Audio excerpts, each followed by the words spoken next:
मंच, किसानों, नौजवान साथियों, आज की मीटिंग की जो अध्यक्षता कौन कर रहे हैं? चरण सिंह जी कर रहे हैं। अजय प्रधान जी, अच्छा, ठीक है, धन्यवाद जी। अध्यक्ष जी क्या कहते हैं? चौधरी किरत सिंह जी, गुलशन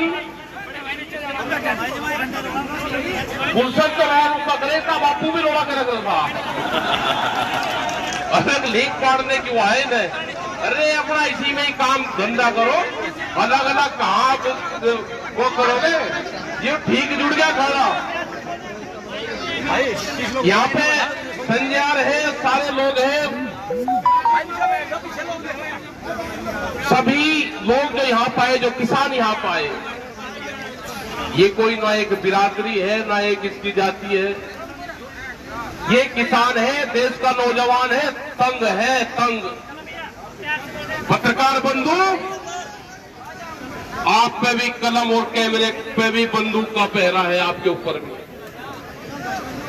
यहाँ पे पुलिस फोर्स के लोग भी सुन रहे होंगे, एलआईयू के लोग भी होंगे। हम सुबह ही 8 बजे के चले हुए हैं। जोन से रास्ते का पता चलेगा कि काफिला इधर से जा रहा, पूरे के पूरे गांव बारिश में सड़क पे है, तो इसका मतलब जनता तंग है, वह जंग के लिए तैयार है।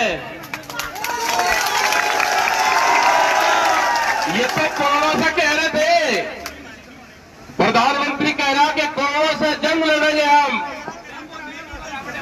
ये तो 22 में लड़ेगा, ये किसान लड़ेगा। ये तो जो वोट की जंग है, ये कोरोना से भी भयंकर है। अपनी अपनी तैयारी कर लेना, कुछ नहीं मिलने वाला आपको। ये सरकार जाति और धर्म में बांटने का काम करती है,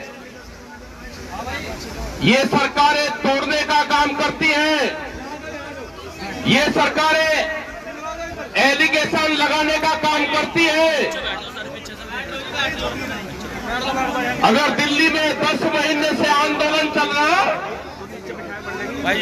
तो ये सरकारें कहती है कि ये पंजाब के जो किसान है, ये किसान नहीं, ये खालिस्तानी है।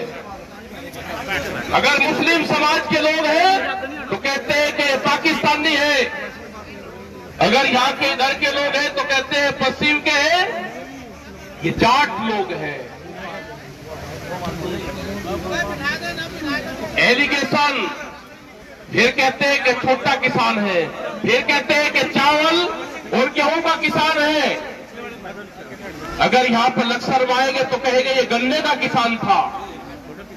ये बांटने का काम करते हैं, इनसे बच के रहना। इनने हमेशा वोट ली है, बांट के वोट ली है इन्होंने। ये गुजरात में गए तो पटेल और नॉन पटेल के नाम पर वोट ली,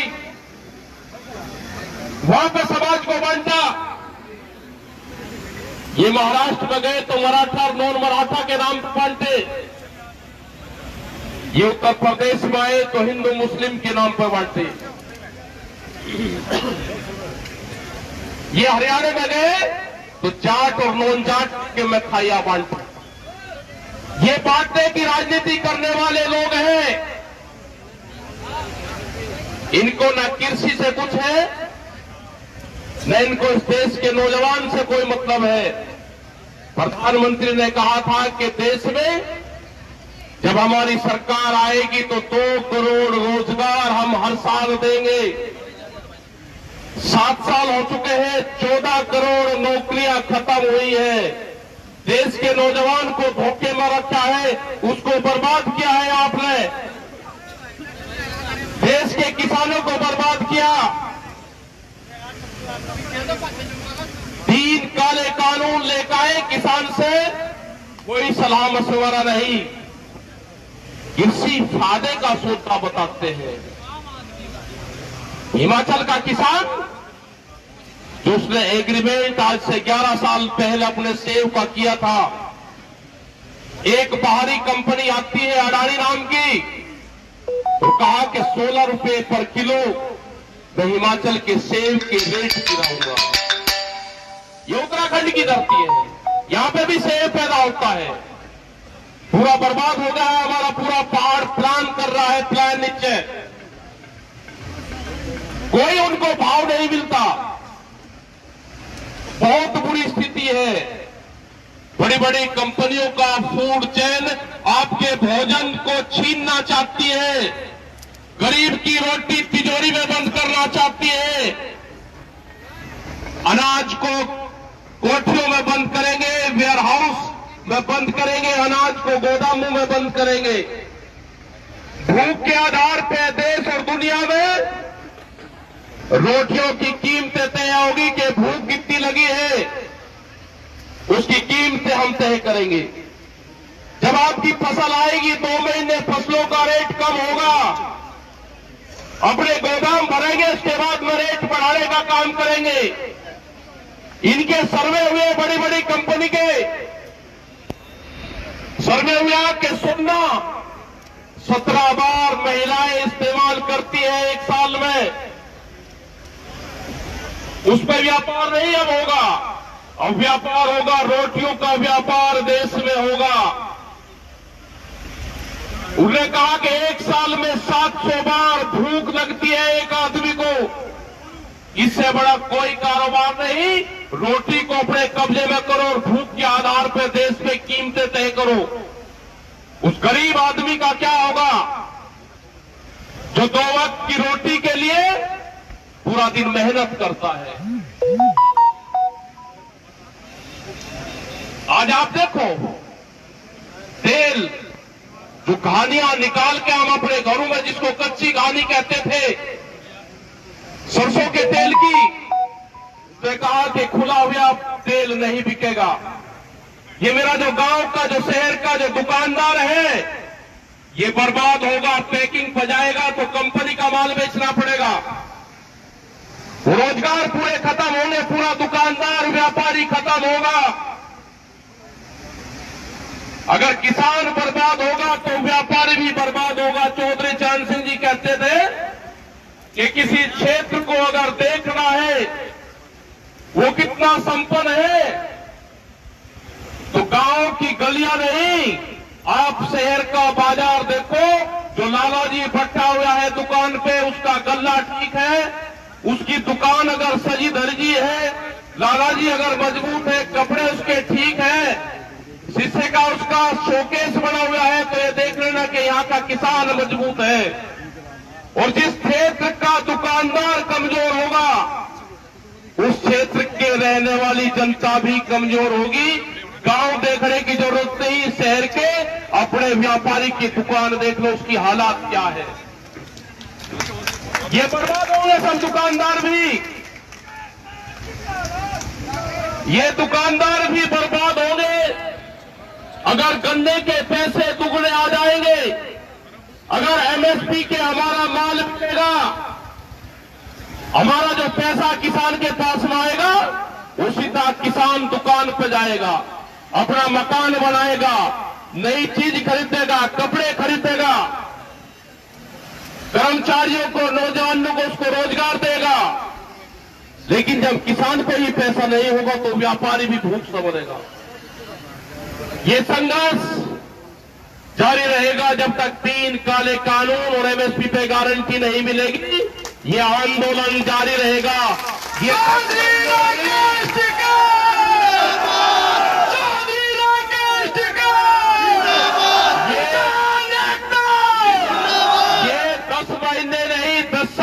आंदोलन चलाना पड़ेगा, तो 10 साल भी ये देश का किसान आंदोलन चलाएगा।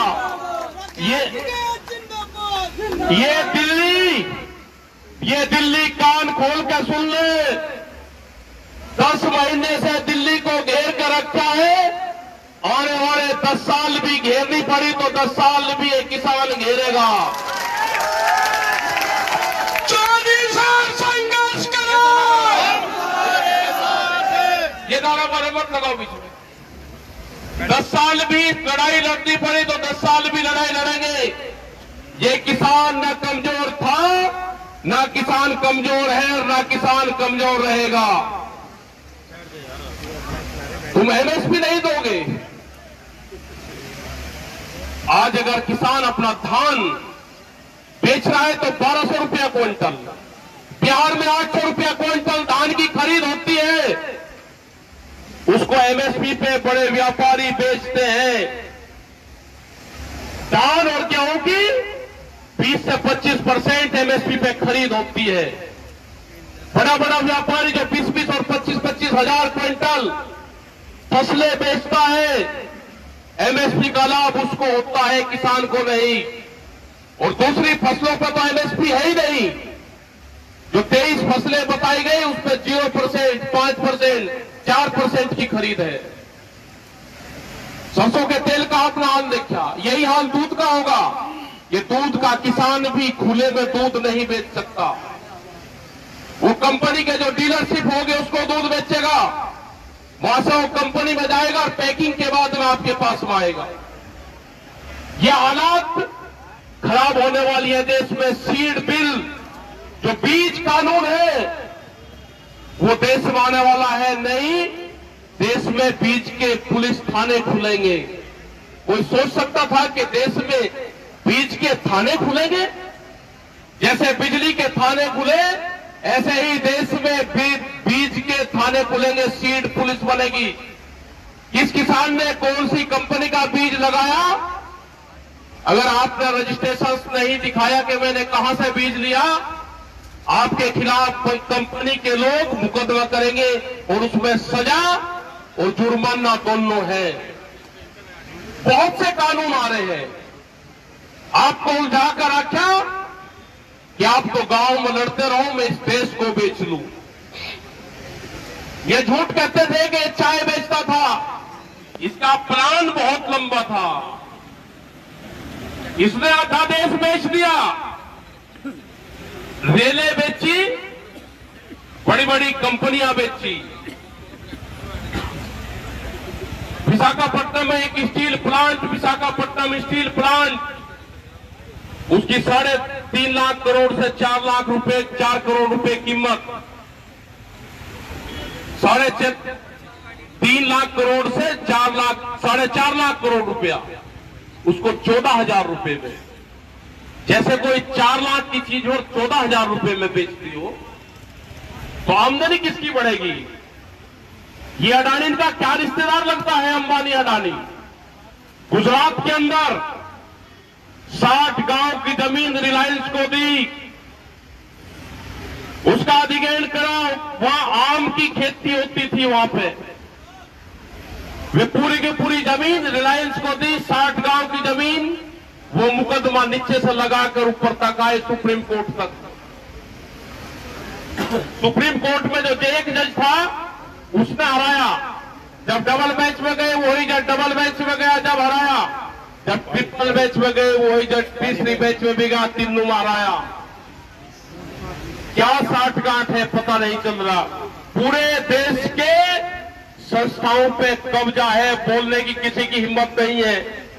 कोई अगर बोलने की कोशिश करता है तो ईडी, सीबीआई ये सब लगा देते हैं। कोई अगर आंदोलन मारने की कोशिश करता है तो उसके खिलाफ पर्चा दर्ज होता है, पर्चा दर्ज। ये तो अब निकलने की हिम्मत करी हमारे कुछ लोगों ने। खोल कर दे दो। निकलो, सड़कों पर निकलना पड़ेगा आंदोलन के लिए। ये आंदोलन होगा देश में, सड़कों पे आना पड़ेगा आप लोगों को। अगर आप भी आंदोलन नहीं करें तो आने वाली पीढ़ी आंदोलन नहीं कर सकती। क्या जब ही आंदोलन करोगे जब आपकी जमीनें चली जाएगी? ये किसान क्रेडिट कार्ड किसान का मौत का कार्ड है। बड़ी बड़ी कंपनियां आ रही बैंकों से, पूरा का पूरा जो आपको क्रेडिट कर रखा है वो पूरा डाटा लेंगी, बैंक को पूरा फाइनेंस करेंगे, कहेंगे कि रिकवरी करने का अधिकार हमारा है, हम कर लेंगे इनसे रिकवरी। उसके बाद में गुंडे आपके यहां पे भेजेंगे, कहेंगे ये बैंक का पैसा है, या तो ये दे दो और या जमीन दे दो। तो बहुत से लोगों की जमीन जाएगी उसमें। आपने भाव की लड़ाई नहीं लगी। जब भाव की लड़ाई का टाइम आया तो उस टाइम पर लड़ाइयां नहीं लगी, लड़ाई गई। उस टाइम पे कहा कि किसान क्रेडिट कार्ड बन गया, और किसान क्रेडिट कार्ड से ही किसान ने अपने खर्चे चलाए। यहां पे आंदोलन होते थे उत्तराखंड में। जब उत्तराखंड की जमीनें महंगी हुई तो लोगों ने आंदोलन करने छोड़ दें कि जमीनें बहुत महंगी है, 200 गज जमीन बेच लेंगे, हमारा काम चल जाएगा। भाव की लड़ाई नहीं लड़ी गई। आज भी अगर उत्तराखंड को बचाना है तो खेती किसानी को बचाना पड़ेगा। अगर आज भी उत्तराखंड को बचाना है तो जो हमारा पहाड़ का किसान है उसका साथ देना पड़ेगा,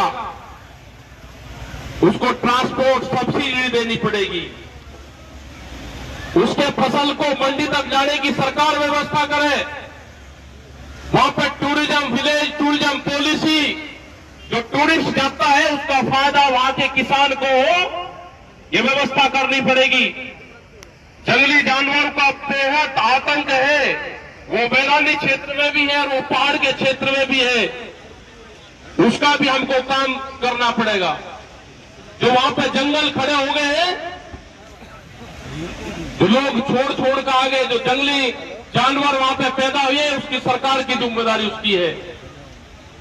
वहां पे पानी का प्रबंध नहीं है तो इसीलिए वहां के लोग प्लान कर रहे हैं, वो नीचे आ रहे हैं। आपस में लड़ाने का काम करेंगे। पहाड़वाद और प्लेनवाद की एक लड़ाई आपके बीच में भी वे रखेंगे हमेशा। इनसे भी बचना कि उत्तराखंड में और कुछ नहीं मिला तो उत्तराखंड में पहाड़ और प्लेन की बात करो, ये आपको लड़ाने का काम करेंगे। ये चीजें ध्यान रखना आप। मैदानी क्षेत्र में हमको एमएसपी चाहिए। गन्ने का 1 रुपया नहीं बढ़ा पिछले 5 साल में गन्ने का भुगतान, और गन्ने का रेट यहां पे बढ़े। एमएसपी पे खरीद की गारंटी सरकार दे, उस पर कानून बनाए। ये हमारे सारे सवाल है। यही उत्तर प्रदेश, यही देश के लिए है। आप आंदोलन अगर यहां पे भी कर रहे हैं तो इस आंदोलन की गूंज पूरे देश भर में है। ये आज संयुक्त मोर्चे की मीटिंग यहां पे है। आज संयुक्त मोर्चे के बड़े लीडर बाजवा जी यहां पे हैं। इस मीटिंग की गूंज पूरे देश और दुनिया में है। हम धन्यवाद देना चाहते हैं जो हमारे सिख समाज के लोग हैं, इन्होंने वहां पे बहुत मदद करी।